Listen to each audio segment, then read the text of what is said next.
الحمد لله نحمده ونستعينه ونستغفره ونؤمن به ونتوكل عليه ونعوذ بالله من شرور أنفسنا ومن سيئات أعمالنا من يهده الله فلا مضل له ومن يضلل فلا هادي له وأشهد أن لا إله إلا الله وحده لا شريك له وأشهد أن محمدا عبده ورسوله أما بعد فإن خير الحديث كتاب الله وخير الهدي هدي محمد صلى الله عليه وسلم وشر الأمور محدثاتها وكل محدثة بدعة وكل بدعة ضلالة وكل ضلالة في النار. أعوذ بالله السميع العليم من الشيطان الرجيم. يا أيها الذين آمنوا اتقوا الله حق تقاته ولا تموتن إلا وأنتم مسلمون. يا أيها الناس اتقوا ربكم الذي خلقكم من نفس واحدة وخلق منها زوجها وبث منهما رجالا كثيرا ونساء واتقوا الله الذي تساءلون به والأرحام إن الله كان عليكم رقيبا. يا أيها الذين آمنوا اتقوا الله وقولوا قولا سديدا يصلح لكم أعمالكم ويغفر لكم ذنوبكم ومن يطع الله ورسوله فقد فاز فوزا عظيما. حاضرین جمعہ، قابل احترام بزرگوں، نوجوان ساتھیوں اور ملت کی پردہ نشین خواتین، تمام قسم کی تعریفات کی بریائی بڑائی اللہ وحدہ لا شریک خالق کائنات اور مالک ارض و سما کے لیے ہیں. بعد ان کی درود و سلام نازل ہوں تمام انبیاء کرام پر اور خصوصاً اللہ کے آخری نبی جناب محمد رسول اللہ صلی اللہ علیہ وسلم پر. سامعین کرام، پچھلے 2 خطبوں کے اندر میں نے حسد کے تعلق سے گفتگو کی تھی. آپ کو بتلایا تھا کہ حسد کی حقیقت کیا ہے اور پھر بعض احادیث کے ذریعے سے واضح کیا تھا کہ حسد کتنا خطرناک مرض ہے. آج کے خطبے میں انشاءاللہ ہم سنیں گے کہ حسد کے نقصانات کیا کیا ہو سکتے ہیں.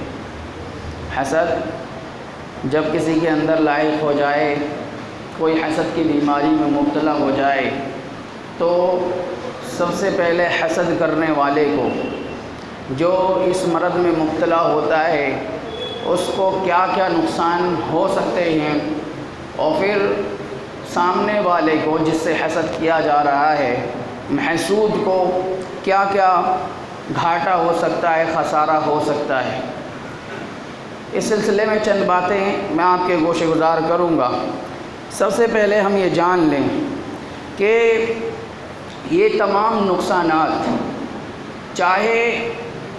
محسود کو ہو یا نہ ہو،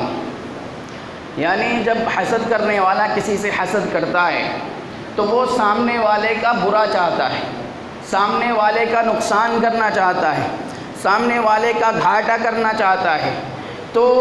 سامنے والے کا نقصان ہو یا نہ ہو، لیکن جو حاسد ہے، حسد کرنے والا ہے، جو سامنے والے کا نقصان چاہنے والا ہے، اس کا ضرور پہلے نقصان ہوتا ہے. محسود حسد کی آگ میں جلے نہ جلے، لیکن حاسد ضرور اس آگ سے جل کر کے خاکستر ہو جایا کرتا ہے. یعنی زیادہ تر جو نقصانات حاصل ہوتے ہیں حسد کے بیماری میں، حسد کے مرض میں، وہ حسد کرنے والے کو ہوتے ہیں. چنانچہ اگر ہم غور و فکر کریں تو سب سے پہلا جو حاسد کو نقصان ہونے والا ہے وہ یہ ہے کہ حسد ایک نافرمانی ہے اللہ تعالیٰ کی. حسد ایک گناہ کا کام ہے. حسد ایک شریعت کے خلاف کام ہے. حسد ایک ایسا کام ہے جو اللہ تعالیٰ کے غضب کو دعوت دیتا ہے. حسد کرنے والے شخص سے اللہ تعالیٰ کبھی راضی نہیں ہوتا. حسد کرنے والے شخص کو اللہ تعالیٰ پسند نہیں کرتا. اور حسد کرنے والا شخص اگر حسد کرتے کرتے مر جائے تو بہت ممکن ہے کہ وہ حسد کی وجہ سے جہنم میں دھکیل دیا جائے اگر اللہ تعالیٰ اسے معاف نہ کرے۔ تو حسد سب سے پہلا نقصان یہ ہے کہ یہ اللہ تعالیٰ کی نافرمانی ہے، اللہ کے ساتھ گناہ ہے، معصیت ہے، لہذا اس سے شریعت اسلامیہ نے روکا ہے۔ اللہ تعالیٰ نے قرآن مجید میں بھی اس کی مذمت بیان فرمائی ہے، اور پیارے نبی جناب محمد رسول اللہ صلی اللہ علیہ وسلم نے بھی احادیث مبارکہ میں اس کی مذمت بیان فرمائی ہے، اور ساتھ ہی اس کے بہت سارے نقصانات بتائے ہیں اور اس گناہ سے مسلمانوں کو روکنے کی کوشش کی ہے۔ سامعین کرام، حسد کا ایک دوسرا نقصان، اور اس کو ہم بہت بڑا نقصان کہہ سکتے ہیں، وہ یہ ہے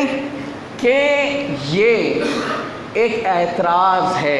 حاسد کی طرف سے اللہ تعالیٰ کی تقدیر پر، اللہ تعالیٰ کے فیصلے پر۔ یہ حاسد کا اعتراض ہے،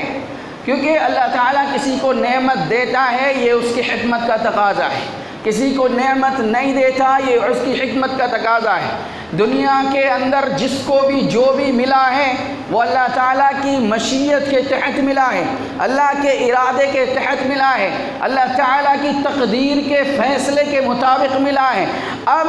حسد کرنے والا حاسد یہ کہتا ہے کہ بھئی سامنے والے کو نعمت ملی ہے، اس کو نہیں ملنا چاہیے، اس سے چھین جانی چاہیے، یہ سامنے والا برباد ہو جانا چاہیے۔ تو نعمت کس نے دی؟ اللہ تعالیٰ نے۔ تو کہتا ہے کہ اللہ نے فیصلہ صحیح نہیں کیا، اللہ نے فیصلہ صحیح نہیں کیا، اس کو نعمت نہیں ملنا چاہیے تھی، اس کو مل گئی، لہذا وہ اس کے چھننے کی تمنا کرتا ہے، گویا کہ یہ اللہ کی تقدیر سے راضی نہیں ہے، اللہ کے فیصلے سے راضی نہیں ہے، اور جو اللہ کی تقدیر سے راضی نہ ہو، اللہ کے فیصلے سے راضی نہ ہو، اس کا ایمان سلامت نہیں ہو سکتا ہے۔ تو یہ حاسد کا ایک بہت بڑا نقصان ہے کہ وہ اللہ کی تقدیر پر ایمان کا ہی معترض بن جاتا ہے۔ سامعین کرام، ایک حسد کرنے کا تیسرا نقصان یہ ہے، اور اس کو اگر دیکھیں گے نا تو یہ حاسد کے حق میں بہت ہی بڑا نقصان ہے۔ مثال کے طور پر حاسد یہ چاہتا ہے کہ سامنے والے کی نعمت چھن جائے، سامنے والے کو نعمت ملی ہے، سامنے والے کو کوئی خوبی ملی ہے، سامنے والے کو کوئی مقام ملا ہے، تو اس میں یہی تو ہوتا ہے نا کہ سامنے والے کو تو ملا لیکن مجھے نہیں ملا۔ تو سب سے پہلے کہ میں خود محروم ہوں، حسد کرنے والا اس نعمت سے محروم ہے، اور پھر سامنے والے سے چھن جائے اس بات کی تمنا کر رہا ہے، تو سامنے والے کی اسے فکر زیادہ ہے، سامنے والے کی خوشیوں سے، خوبیوں سے، نعمتوں سے وہ پریشان زیادہ ہے، اور اس پریشانی کا یہ عالم ہے، اس جلن کا یہ عالم ہے، اس کڑھن کا یہ عالم ہے کہ اسے اپنی نعمتوں کا پتہ ہی نہیں کہ بہت ساری خوبیوں کا مالک اللہ تعالیٰ نے بھی اس کو بنایا ہے۔ بھائی بہت ساری خوبیاں اللہ تعالیٰ نے دنیا کے ہر انسان کے اندر کوئی نہ کوئی ایک ایسی خوبی رکھی ہے جو سامنے والے کے اندر نہیں ہوتی، ایک نہ ایک ایسی صفت یا خوبی ہر انسان میں ایسی ہوتی ہے جو اسے دوسروں سے الگ کرتی ہے۔ یہ اللہ تعالیٰ کا اس بندے پر خاص فضل و کرم ہوتا ہے۔ ہم کوئی بھی انسان دیکھ لیں، کوئی غریب ہو، امیر ہو، فقیر ہو، مالدار ہو، گورا ہو، کالا ہو، کہیں کا رہنے والا ہو، شہر کا رہنے والا ہو، گاؤں کا رہنے والا ہو، اس بندے کے اندر کوئی نہ کوئی ایسی خوبی ضرور ہوگی جس کو دیکھ کر کے آپ کہو گے کہ واہ یار کیا کمال آدمی ہے۔ تو جب حسد کرنے والا حسد کرتا ہے کسی سے تو سامنے والے کی خوبیاں دیکھ کر کے، نعمتیں دیکھ کر کے جلتا رہتا ہے، اور اللہ تعالیٰ نے اس پر جو نعمتیں کی ہیں ان کو بھول جاتا ہے۔ اللہ تعالیٰ کی نعمتیں کتنی ہیں، وَإِن تَعُدُّوا نِعْمَةَ اللَّهِ لَا تُحْصُوهَا، اگر تم اللہ کی نعمتوں کو گننا چاہو، شمار کرنا چاہو تو گن نہیں سکتے۔ اللہ نے دماغ دیا، عقل دی، آنکھیں دی، زبان دی، ہاتھ پاؤں دیے، اتنا پورا وجود عطا کیا۔ وَفِي أَنفُسِكُمْ أَفَلَا تُبْصِرُونَ، اگر اپنے جسم کے اندر ہی غور و فکر کرنے لگ جاؤ تو اللہ کی بے شمار نعمتیں آپ کو نظر آئیں گی۔ تو جب حسد کرنے والا حسد کرتا ہے تو اپنے اوپر جو نعمتیں اللہ نے کی ان کو بھول جاتا ہے، نتیجتاً ان نعمتوں کا ناشکرہ بن جاتا ہے، اور جب ناشکرہ بن جاتا ہے تو اس کے نتیجے میں اسے جو نعمتیں ملی ہیں وہ بھی چھن جاتی ہیں، کیونکہ اللہ تعالیٰ نے سورہ ابراہیم آیت نمبر 7 کے اندر فرمایا لَإِن شَكَرْتُمْ لَأَزِيدَنَّكُمْ وَلَئِن كَفَرْتُمْ إِنَّ عَذَابِي لَشَدِيدٌ، کہ اگر تم شکر گزاری کرو گے تو میں تمہیں اور نوازوں گا، اور ناشکری کرو گے تو میرا عذاب بہت سخت ہے۔ تو یہ حسد کرنے والا بندہ اپنی نعمتوں کو بھول جاتا ہے اور ان کی شکر گزاری نہیں کرتا، نتیجتاً اس کو جو نعمتیں ملی ہیں وہ بھی چھن جاتی ہیں۔ یعنی وہ چاہتا تھا کہ سامنے والے کو جو کچھ ملا ہے وہ چھن جائے، لیکن اس حسد کرنے کے نتیجے میں سامنے والے کا چاہے چھنے نہ چھنے لیکن اس کا ضرور چھن جاتا ہے۔ اس بہت بڑا نقصان ہے، اس لیے سلف کہا کرتے تھے بالشکر تدوم النعم، شکر کے ذریعے سے تم نعمتوں کو ہمیشگی تک پہنچاؤ۔ یعنی اگر شکر گزاری کرو گے تو تمہیں جو نعمتیں ملی ہیں یہ ہمیشہ ہمیشہ باقی رہیں گی، اور اگر ناشکری کرو گے تو پھر یہ نعمتیں چھن جائیں گی۔ اور سلف کہا کرتے تھے قید النعم بالشکر، یہ نعمتوں کو قید کر لو، گروی رکھ لو شکر کے ذریعے سے۔ شکر کرو گے تو تمہیں جو نعمتیں اللہ نے دی ہیں یہ باقی رہیں گی، اور اگر شکر نہیں کرو گے تو یہ ساری کی ساری نعمتیں چھن جائیں گی۔ تو حاسد کا ایک بہت بڑا نقصان یہ ہوتا ہے کہ سامنے والے کی نعمتیں چھنے نہ چھنے اپنی نعمتیں ضرور وہ کھو بیٹھتا ہے، یہ سب سے بڑا نقصان ہے۔ سامعین کرام، اسی طرح سے حسد کا ایک چوتھا نقصان یہ ہے کہ محسود کا نقصان کرے نہ کرے لیکن حاسد کا نقصان ضرور کرتی ہے، جیسا کہ میں نے شروع میں بتلایا۔ یہ سامنے والے کا نقصان چاہ رہا ہے حسد کرنے والا، لیکن سامنے والے کا نقصان ہو یا نہ ہو، سامنے والا برباد ہو یا نہ ہو، سامنے والے کی نعمتیں چھنیں یا نہ چھنیں، لیکن حسد کرنے والے کو 5 ایک اہم نقصان جو ابو اللیث سمرقندی رحمۃ اللہ علیہ نے بیان فرمائے ہیں وہ ضرور ہوتے ہیں۔ حسد کرنے والے کو 5 نقصانوں کا ضرور سامنا کرنا پڑتا ہے۔ سب سے پہلا ان میں سے نقصان ہے غم لا ينقطع، کہ حسد کرنے والے کو ایسا غم لاحق ہوتا ہے، ایسا ملال، ایسی ٹینشن، ایسی فکر کہ جو کبھی ختم نہیں ہو سکتی، ہمیشہ کا غم لاحق ہو جاتا ہے۔ کیونکہ بھائی جب تک سامنے والے پر نعمت باقی رہے گی وہ ہمیشہ کڑتا رہے گا، اس کو دیکھ دیکھ کر کے جلتا رہے گا، اسے تکلیف محسوس ہوتی رہے گی، اور یہ ایسی تکلیف ہے جو خود کی مول لی ہوئی ہے۔ اللہ تعالیٰ نے اسے تکلیف نہیں دی بلکہ اس نے خود اس تکلیف کو مول لیا ہے، اور یہ ایسی تکلیف ہے جو کبھی ختم نہیں ہو سکتی۔ سامعین کرام،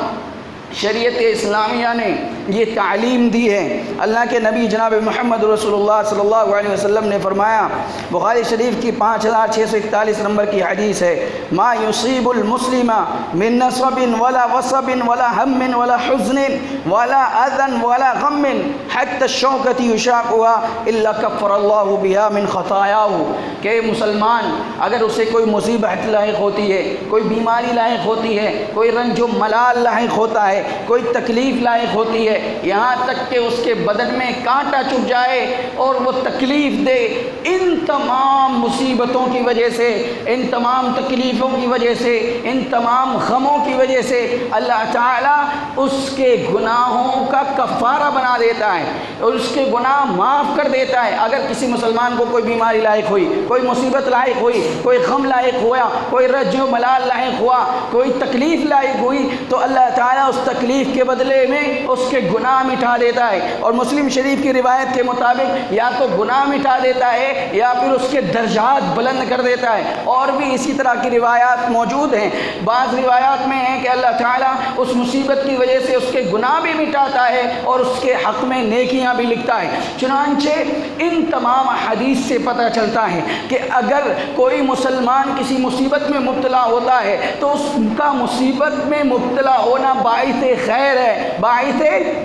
شر نہیں ہے، بلکہ اس مصیبت کی وجہ سے بھی اس کو اجر ملتا ہے۔ لیکن جب حسد کرنے والا حسد کرتا ہے اور اسے مصیبت لاحق ہوتی ہے تو دوسرا اس کا سب سے بڑا نقصان یہ ہوتا ہے کہ مصیبت لا یجر علیہا، یہ ایک ایسی مصیبت مول لیتا ہے جس پر اسے کوئی اجر نہیں ملتا۔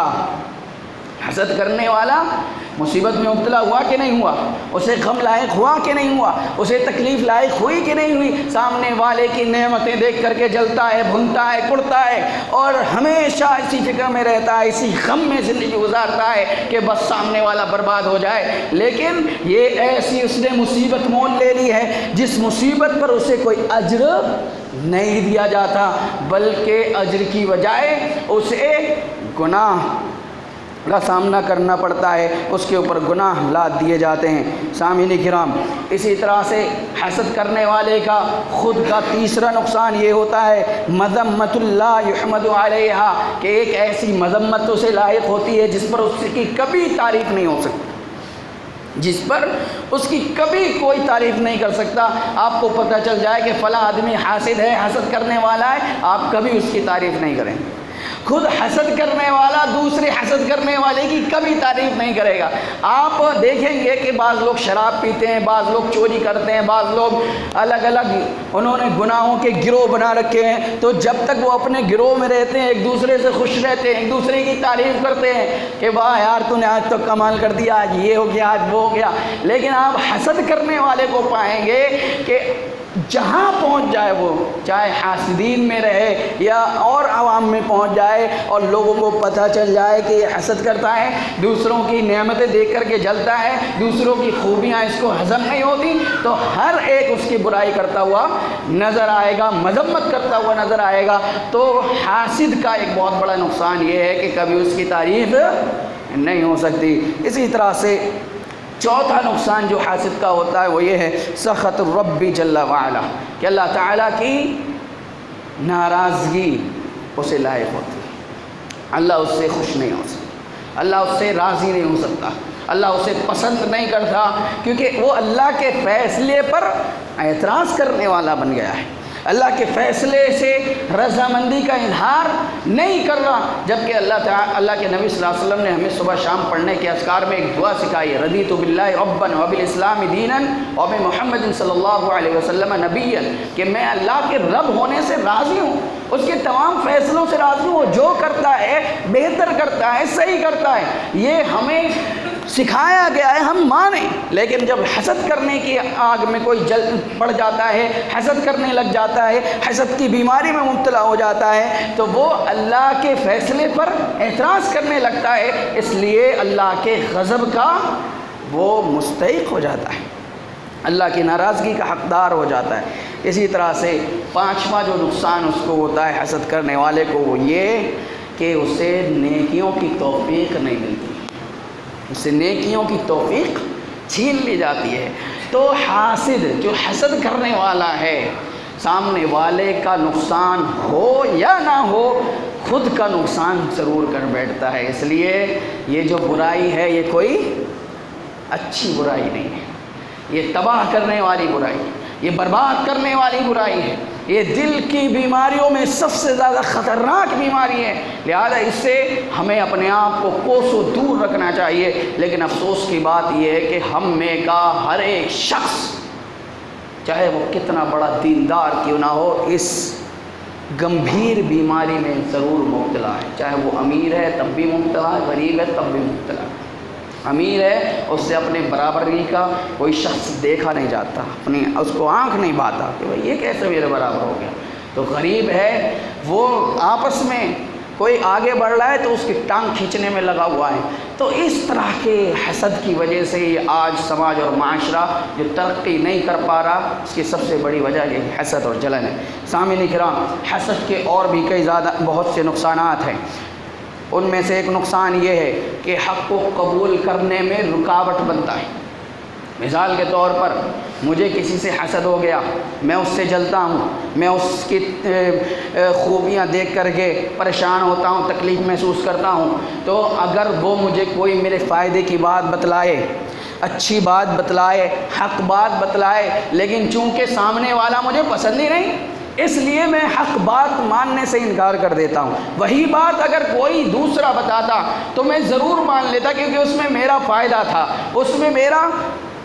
نقصان نہیں تھا، وہ میرے بھلے کی بات تھی۔ لیکن جب بتائی محسود نے تو پھر مجھے ہضم نہیں ہوئی، میں نے حق بات قبول نہیں کی۔ تو یہ حسد حق بات قبول کرنے میں بھی رکاوٹ بنتا ہے۔ اسی طرح سے حسد کا ایک نقصان یہ ہے کہ یہ لوگوں کے دلوں میں دشمنی پیدا کرتا ہے، اور ایسی ویسی دشمنی نہیں، بلکہ وہ دشمنی جو ایک دوسرے کا خون کی پیاسی بن جاتی ہے، وہ دشمنی جو سامنے والے کو اگر مارنا بھی پڑ جائے تب بھی انسان گریز نہیں کرتا کہ بس یہ میرے راستے کا کانٹا ہے، نکلنا چاہیے۔ اگر اس کو کوئی مار دے یا سائیڈ کر دے تو ہمیں خوشی ہوتی ہے کہ واہ یار میرے تو راستے کا کانٹا ہی صاف ہو گیا، بڑا اچھا ہوا مر گیا مردود۔ تو اس طرح سے، کیونکہ جب حسد کرنے والا کسی سے حسد کرتا ہے تو یہ اس کا دشمن بن جاتا ہے، اور جب محسود کو پتہ چل جائے کہ فلاں مجھ سے حسد کرتا ہے، فلاں میری نعمتیں دیکھ کر کے جلتا ہے، تو وہ بھی اس کا دشمن بن جاتا ہے، اور پھر ایسی رسا کشی چلتی ہے کہ ایک دوسرے کی موت تک نوبت آ پہنچتی ہے، ایک دوسرے کے گھر برباد ہو جاتے ہیں، مقدمے بازی اور یہ پتہ نہیں کیا کیا، پوری زندگی ہو جاتی ہے اسی میں۔ لیکن یہ کیس کبھی ٹھنڈے نہیں ہوتے۔ آپ دیکھ لیجئے اکثر لوگوں کے گھروں میں چچا سے کوئی مسئلہ ہے، ماما سے کوئی مسئلہ ہے، بڑے بابا سے کوئی مسئلہ ہے۔ کیا مسئلہ ہے بھائی؟ یہ ہماری نعمتیں دیکھ کے جلتے ہیں، کچھ ہو گیا، ارے ہاں چچا تائی نے کرایا ہوگا، یہ ہماری بھاوی اتنی خطرناک، اسی نے کچھ کیا ہوگا، اس نے نظر لگا دی، ہمارا کام بہت بڑھیا چل رہا تھا، جب سے یہ پہنچا ہے ہماری دکان میں بس وہ دن ہے اور آج کا دن ہے، مولانا صاحب پوری دکان تباہی پر چلی پڑی۔ ایک دوسرے سے نفرت، دشمنی اس حسد کی وجہ سے ہم ایک خون کے پیاسے بن جاتے ہیں، اپنے سگے بھائیوں کے، چچا کے، تاؤ کے، تائی کے، بھاوج کے، اور پتہ نہیں کس کس کے۔ تو یہ حسد ایسی بیماری ہے جو آپس میں دشمنی پیدا کرتی ہے۔ اسی طرح سے حسد کا ایک نقصان یہ ہے کہ حسد کرنے والا اکثر و بیشتر چغل خور بن جاتا ہے، غیبت کرنے والا بن جاتا ہے۔ مثال کے طور پر ہمارے سامنے کسی کی تعریف کی جا رہی ہے، کسی کی خوبیاں بیان کی جا رہی ہیں، کسی کی اچھائیاں بیان کی جا رہی ہیں، ارے فلاں آدمی بڑی ترقی کر گیا ماشاءاللہ، ارے فلاں نے تو بنگلہ بنا لیا، اس کا کاروبار پہلے ڈھلائی کرتا تھا آج ایکسپورٹر بن گیا، یہ ہو گیا وہ ہو گیا۔ تو وہ چور ہے، چور ایک نمبر کا، تمہیں پتہ نہیں ہے، ہمارے ساتھ ہی تو ڈھلائی کرتا تھا، اپنا ڈھلائی آج تک کر رہا، آگے بڑھ نہیں سکا۔ تو اب جو آگے بڑھ گیا، فوراً جب اس کی تعریف ہوئی اس کو ہضم نہیں ہو رہی، اب فوراً اس کی برائیاں یاد کر کے اس کی غیبت پر اتر آیا، فوراً اس کی برائیاں شروع، ارے اس نے گھوٹالے کرے، اگر ہم بھی اس کی طرح کرتے نا آج اس سے بڑے ایکسپورٹر بن گئے ہوتے، بس اس کو ہضم ہی نہیں ہو رہا ہے۔ ارے بھائی اگر تم بن سکتا تھا نا تو بن چکا ہوتا، تم بن ہی نہیں پایا، تیرے اندر صلاحیت ہی نہیں تھی، قابلیت ہی نہیں تھی، اور جو بن گیا ہے اس کی ترقی تو اس سے ہضم نہیں ہو رہی ہے، اور اس کی غیبت کرنا، برائی کرنا شروع کر دیتا ہے۔ تو حاسد ایک برائی میں پہلے مبتلا تھا، دوسری میں خود بخود مبتلا ہو جاتا ہے کہ سامنے والے کی فوراً غیبت اور برائی چغل خوری کرنا شروع کر دیتا ہے، جبکہ کسی کی غیبت کرنا، چغل خوری کرنا اپنے سگے مردار بھائی کا گوشت کھانے کے برابر، کتنے بڑا گناہ کرنے لگتا ہے۔ اسی طرح سے حسد کا ایک نقصان یہ ہے